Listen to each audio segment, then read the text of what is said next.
The phone screen glows in the dark, casting a cold blue light across my husband's face. His thumb hovers frozen over a photo of me, smiling, hair-tousled, lips parted in a way I haven't looked at him in years.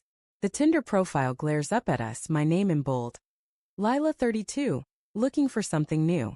His eyes, red-rimmed and unblinking, meet mine, and the silence in our bedroom feels like a scream trapped in glass.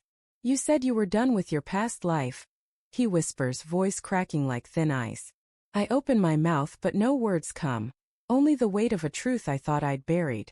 The night before, we'd sat at the kitchen table, picking at cold pasta, the clink of forks louder than our conversation. David had been quiet lately. His silence is heavy with something I couldn't name. I chalked it up to work stress, the long hours at his accounting firm, the way he'd come home and collapse into the couch without a word. I'd stopped asking what was wrong, afraid of the answer. Instead, I'd filled the gaps with my own routines.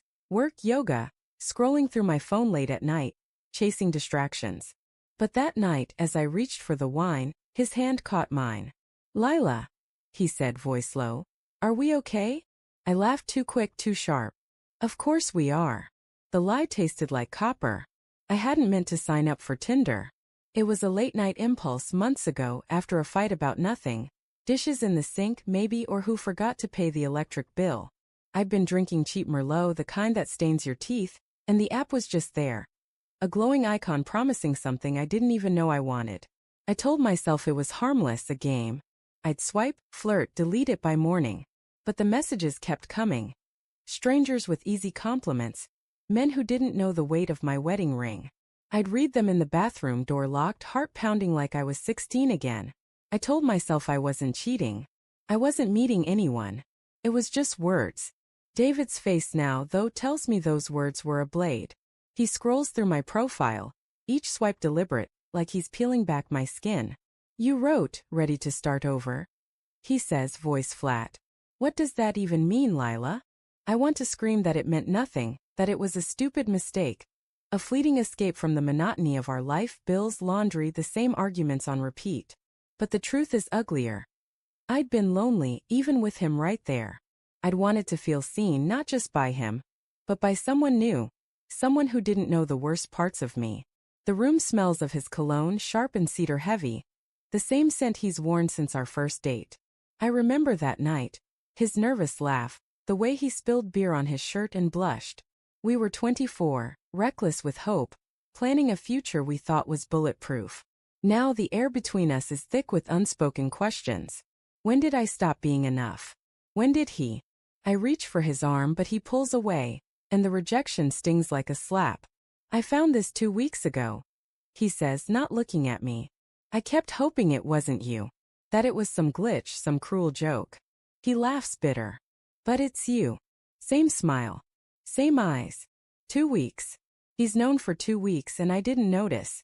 I think of the mornings he made coffee, the nights he kissed my forehead before bed. Was he searching my face for lies? Counting my glances at my phone? I'd been careless, leaving the app unhidden, thinking he'd never check. I'd told myself I was done with my past life.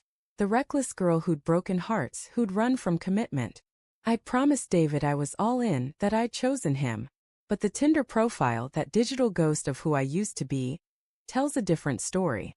I didn't meet anyone. I say finally, my voice small. I swear, David. It was just stupid. A distraction. He turns and his eyes are a storm, hurt, yes, but also something colder, like betrayal has carved out a piece of him. A distraction, he repeats. You put yourself out there, Lila. You let strangers see you in ways you don't let me anymore. His words cut because they're true. I stopped sharing myself with him. Not the big things but the small ones. My fears, my dreams, the way I cry at sad commercials. Somewhere along the way I built a wall and Tinder was my way of peeking over it. The clock ticks, each second a hammer against my chest. I want to rewind, to delete the app, to erase the moment I thought I could be someone else. But David's already standing, grabbing his coat from the chair. I need to think, he says, and the finality in his voice makes my stomach lurch. David, wait. I start, but he's already at the door, his silhouette sharp against the hallway light. I trusted you, he says, not turning back. I thought you trusted me. The door closes, soft but final, and I'm alone with the glow of my phone, the evidence of my betrayal still open on the screen. I sink onto the bed, the sheets cold against my skin. My mind replays every moment, the late-night swipes, the thrill of new messages, the guilt I'd pushed down like a bitter pill. I told myself it wasn't real, that it didn't count. But it counted to David. Counted enough to break us. I think of the early days when we'd stay up talking until dawn, when his touch felt like home. When did I stop feeling that? When did I start lying to myself? The next morning I find a note on the kitchen counter, his handwriting neat but trembling. I'm staying at my brother's. I need time. I'm filing for divorce. The word divorce is a punch stealing my breath. I'd known he was hurt, but this is permanent, a door slamming shut on 10 years of us. I want to call him, to beg, to explain, but my phone feels like a grenade in my hand. Instead, I sit at the table staring at the note, the ink blurring as tears fall. I'd thought I could keep my secrets small, contained, but they'd grown, spreading like cracks in glass until everything shattered. Hours pass, or maybe days, I lose track. The house is too quiet, the absence of his footsteps deafening. I open Tinder, not to swipe but to delete, to erase the evidence of my failure. But before I do, I read my profile again. Lila, 32, looking for something new. I'd written it in a haze, thinking I could outrun my own heart. Now I see it for what it was, a cry for something I didn't know how to ask David for. I delete the app, but it's too late. The damage is done. I don't know if he'll come back, if he'll forgive me, or if I even deserve it. But as I sit in the ruins of our life, I realize the real betrayal wasn't just the app. It was every moment I chose silence over truth, every time I let fear win. I'd said I was done with my past life, but I'd carried it with me, and now it's cost me everything.